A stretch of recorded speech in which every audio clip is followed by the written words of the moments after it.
গ্রীষ্ম বর্ষা বিনীতি ভরসা। হ্যাঁ, বিনীত শপিং সিটি। নমস্কার, আপনারা দেখছেন হুগলি আপডেট। আপনাদের সঙ্গে আমি উষা। আসতি খবরে, সৎ বাবার লালসার শিকার নাবালিকা, মায়ের মদতে চলত পাশবিক নির্যাতন। ডিএনএর পরীক্ষায় প্রমাণ সৎ বাবার কীর্তি। যাবজ্জীবন সাজা হলো দুজনের। চুঁচুড়ার পক্সো আদালতের বিচারপতি চন্দ্রপ্রভা চক্রবর্তী আজ এই সাজা ঘোষণা করেন। জানা যায়, নির্যাতিতার বয়স যখন 12 বছর, তখন তার বাবাকে ছেড়ে এক পৌরের সঙ্গে সংসার পাতেন নাবালিকার মা। রবীন্দ্রনগরে একটি বাড়িতে ভাড়া থাকতেন তারা। সেখানেই সৎ মেয়ে ওই নাবালিকাকে ভয় দেখিয়ে যৌন নির্যাতন করেন। নাবালিকা তার মাকে এ বিষয়ে জানালে মা তাকে চুপ থাকতে বলেন, মারধরও করেন। এরপর থেকে সৎ বাবার লাগাতার যৌন নির্যাতন চলতে থাকে নাবালিকার উপর। কয়েকবার অন্তঃসত্ত্বা হয়ে পড়ে নাবালিকা। তার গর্ভপাত করায় মা 2020 সালে 24শে এপ্রিল রাতে অত্যাচার সহ্য করতে না পেরে ঘরের বাইরে বেরিয়ে কান্নাকাটি করতে থাকে। ওই বাড়ির ভাড়াটেরা তার থেকে সব জানতে পারে। নিজের মায়ের মদতে সৎ বাবা পাশবিক নির্যাতন করত, সেই কথা চুঁচুড়া মহিলা থানায় গিয়ে জানায়। এই মামলায় সরকারি আইনজীবী ছিলেন সাবিনা বেগম। পরে হুগলি জেলার মুখ্য সরকারি আইনজীবী শঙ্কর গঙ্গোপাধ্যায় জানান, আজকে চুঁচুড়ার পক্সো আদালতে একটা খুব বড় রায় হলো। দুজন আসামি, এই দুজন আসামিকেই পক্সো কোর্টের মহামান্য বিচারক মাননীয়া চন্দ্রপ্রভা চক্রবর্তী তিনি দুজনকে সাজা শুনিয়েছেন। কেসটা হচ্ছে এরকম যে এই যে দুজন আসামি, দুজন হচ্ছে স্বামী স্ত্রী। ভদ্র মহিলার মানে যিনি হচ্ছেন ফিমেল অ্যাকিউজ, তার নিজের মেয়ে, এবং সে হচ্ছে ওই ভদ্রলোক যে হচ্ছে মেল অ্যাকিউজ, তার সৎ মেয়ে। এই মেয়েটাকে এই তার মায়ের অ্যাক্টিভ সাপোর্টে এবং অ্যাক্টিভ অ্যাবেটমেন্টে এই মেয়েটিকে দিনের পর দিন সেই পুরুষ যে এখানটায় আসামি আছে, সে দিনের পর দিন তাকে, বাচ্চা মেয়েটি ছিল তখন, তার কত হয় 10-12 বছর বয়স, তখন তাকে একাধিকবার ধর্ষণ করে আসছে। এবং মেয়েটা যখন বারবার তার প্রেগনেন্ট হয়ে যাচ্ছে, তার মা বিভিন্ন ওষুধপালা খাইয়ে বা হোমিওপ্যাথিক ওষুধ খাইয়ে তার সেই ভ্রূণ নষ্ট করে দিচ্ছে।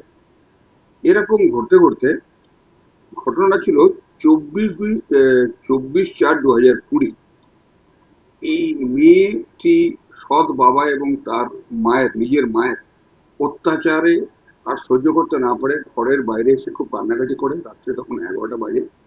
তখন যে বাড়িতে তারা ভাড়া ছিল, আমাদের রবীন্দ্রনগর তৃতীয় থানার অন্তর্গত একটা বাড়িতে, সেখানটায় কি করলো, সেই বাড়ির অন্যান্য ভাড়াটেরা সেখানে আসে, মেয়েটার কাছ থেকে সব শোনে। কিন্তু মেয়েটা তখন এতটাই একটা মানসিক মানে স্থিতা অবস্থা সে ছিল না। সে শুধু এইটুকু বলেছিল যে তার মায়ের একদম ডাইরেক্ট অ্যাক্টিভ সাপোর্টে তার এই সৎ বাবা তাকে যৌন লাঞ্ছনা, যৌন অত্যাচার করেছে। তখন মেয়েটিকে শান্ত করে প্রতিবেশীরা চুঁচুড়া ওমেন পিএস অভিযুক্তকে গ্রেপ্তার করে আদালতে পেশ করা হলে তদন্তকারী অফিসার অনুকা শিকদার 15 জুন 2020 তারিখে অভিযুক্ত দুজনের বিরুদ্ধেই চার্জশিট দাখিল করেন। মামলায় মোট 21 জনের সাক্ষ্য গ্রহণ করা হয়। গত 12 জুন আদালতের বিচারক দুই অভিযুক্তকে দোষী সাব্যস্ত করেন। আজ তাদের সাজা ঘোষণা হয়। দুজনেরই যাবজ্জীবন কারাদণ্ড, 1000 টাকা করে জরিমানা, অনাদায় আরো 6 মাসের কারাদণ্ড। আমি চুঁচুড়া কোর্টের পক্সো স্পেশাল পিপি। আজকে পক্সো কোর্টে SC 13/20 এই কেসে একটি সাজা ঘোষণা করেছেন আমাদের মহামান্য পক্সো কোর্ট আদালত। এই কেসে দুজন আসামি ছিলেন, দুজনেরই উনি লাইভ দিয়েছেন। পক্সো 6 ধারায় অভিযোগ দায়ের হয়েছিল এবং তাতে অভিযুক্ত হয়েছেন। হুগলি থেকে চন্দনা দত্তের রিপোর্ট, হুগলি আপডেট। আরামবাগ পৌরসভার তথ্য লোপাট করে বিদেশে পালানোর আগেই প্রাক্তন তৃণমূল চেয়ারম্যান পুলিশের হাতে গ্রেপ্তার। 14 দিনের পুলিশ হেফাজত আদালতে।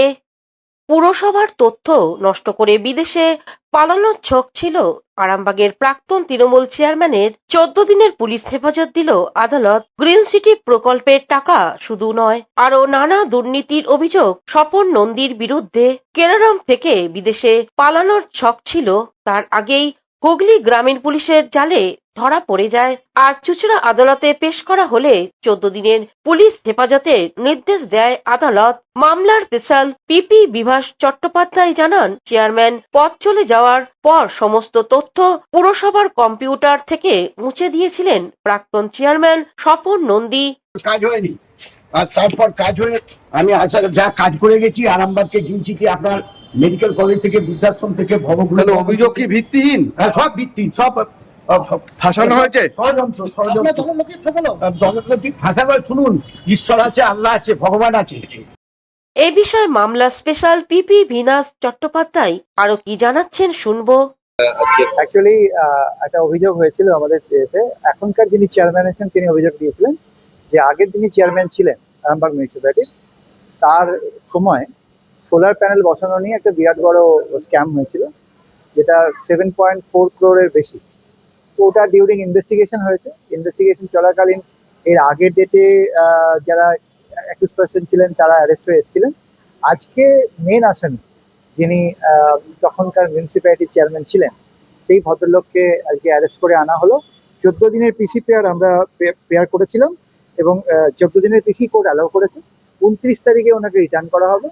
ওনার এগেনস্টে প্রিভেনশন অফ করাপশন। অন্যদিকে বিজেপির রাজ্য কমিটির সদস্য স্বপন পাল কি বলছেন শুনবো। 15 বছর তৃণমূল সরকার রন্ধে রন্ধে দুর্নীতি যুক্ত হয়ে গেছিল। পঞ্চায়েত সদস্য থেকে এমএলএ, এমপি, মিনিস্টার থেকে সকলেই এরা দুর্নীতিগ্রস্ত ছিল।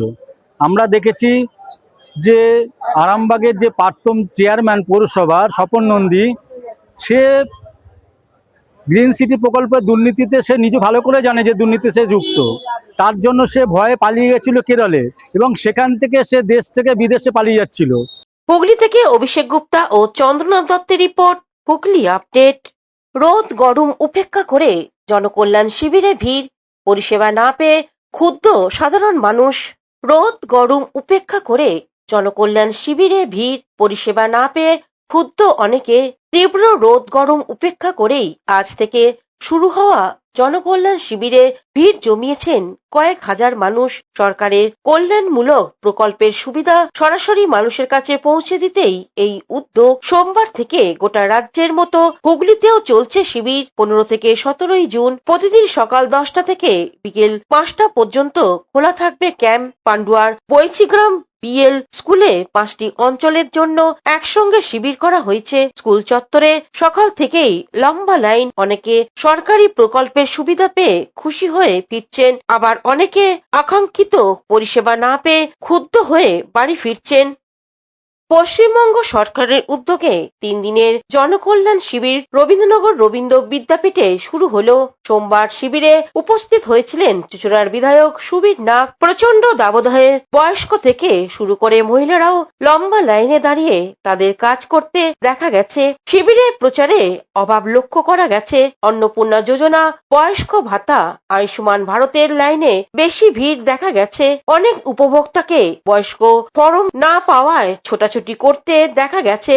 সরকারের বিভিন্ন সামাজিক সুরক্ষা প্রকল্প সহ নাগরিক পরিষেবা সব সুবিধা মানুষের কাছে পৌঁছে দিতেই এই উদ্যোগ। হুগলি থেকে শ্যামল সিনহা ও চন্দ্রনাথ দত্তের রিপোর্ট, হুগলি আপডেট। এখন নিয়ে নেব বিজ্ঞাপন বিরতি। বিরতির পর ফিরে আসছি খবরে। Blooming Bud School, where dreams become achievements. This year, our Class 10 CBSE achievers have made us proud once again, proving that with the right guidance, every dream can become a success story. Our 2026 school toppers, the shining stars of Blooming Bud School, whose hard work, dedication, and determination have inspired an entire generation. Now your child can be the next topper. At Blooming Bud School, we don't just prepare students for exams, we prepare them for life. Here's why parents choose us. A.D. Ghosh Memorial Scholarship 2026 for deserving students. Free IITG and NEET coaching from classes 8 to 12. Smart and digital content-based learning, roller skating and all-round personality development. and a safe, inspiring environment where every child can grow with confidence.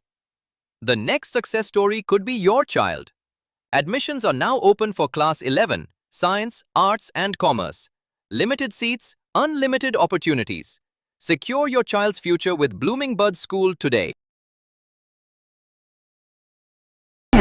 Is a holistic weekend destination for friends, family, and couples and offers magic to soothe your body, mind, and soul.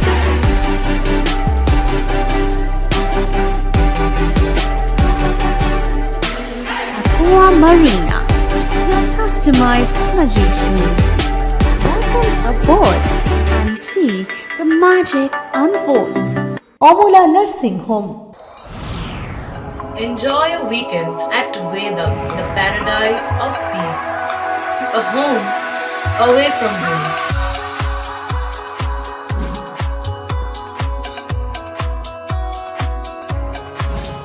See yourself resonating with the nature.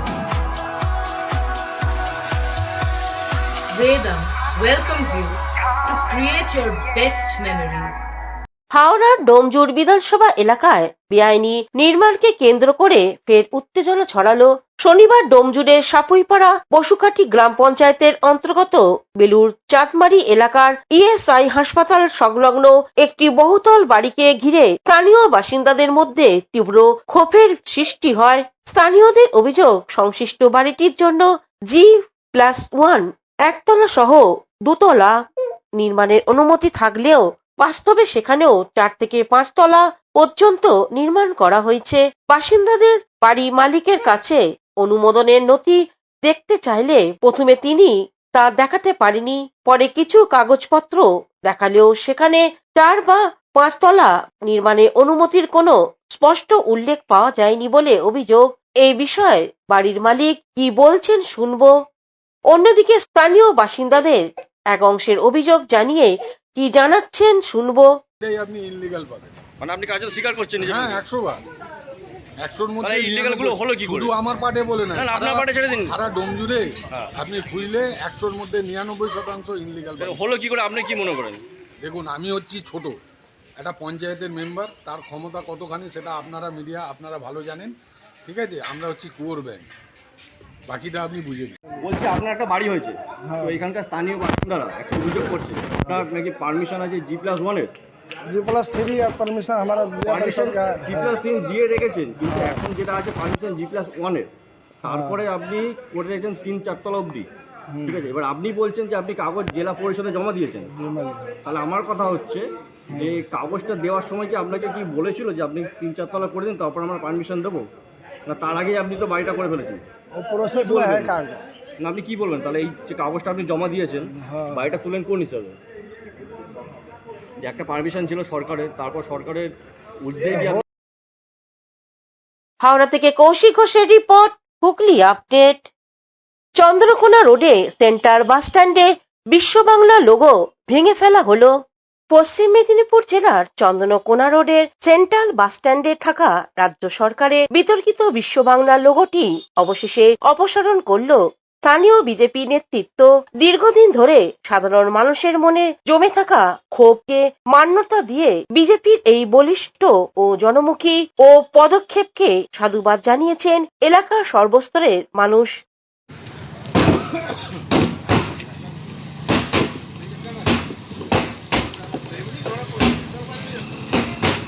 Kaushik ঘোষের report, Hooghly update. ব্যারাকপুরে এসে শাহজাহান আলীকে গ্রেপ্তার করে আদালতে পাঠানো হলো। কি করেছিল?